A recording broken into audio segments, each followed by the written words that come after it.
Hey, it's Dr. Dave Candy, and welcome to our weekly Friday Fix. This is something that I've been putting off doing for a long time because it's just so complex and so individualized, but it's something we do every day, and that's walking.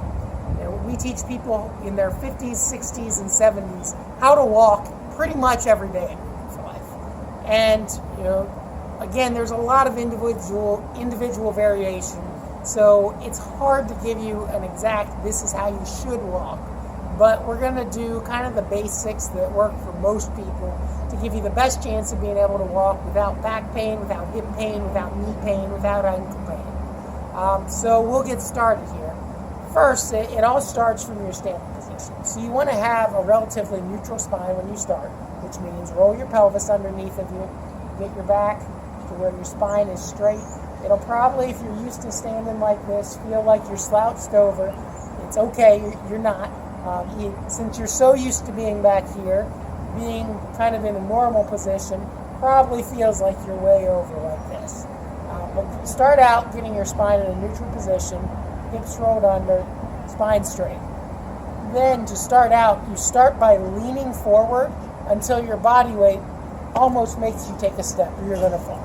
So walking is basically an act of controlled falling over and over and over again. And I apologize, we're outside. We can't really mic up well, so if the noise comes through, we'll just have to kind of deal with it for today. So we start out leaning forward, getting your body weight out over your feet until you have to almost take a step, and then your feet are just catching up with your trunk throughout walking. So we're going to go.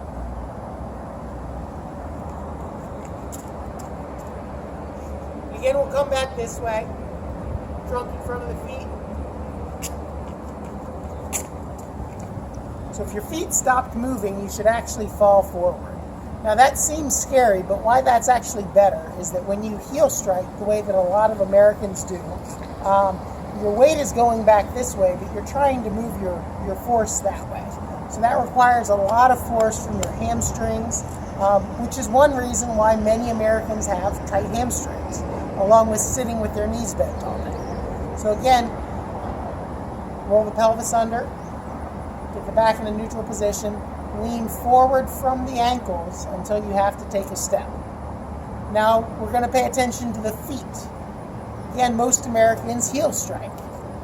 In primitive cultures, they hit more on the middle part of their foot because it just hurts too much to put all your weight down on the heel. So think about if this were your foot, getting on the outside part of your foot with your toes slightly scrunched to maintain your arch.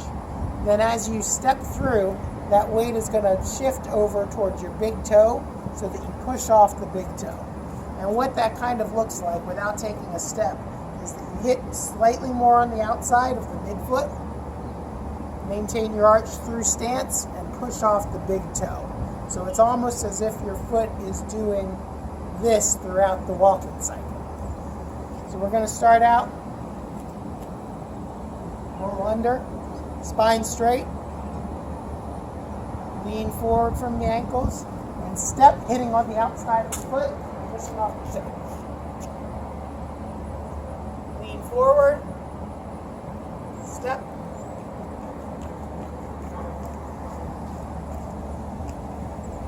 Now again, walking is a highly individualized activity. Everyone is built a little bit differently. Everyone has different leg to trunk length ratios.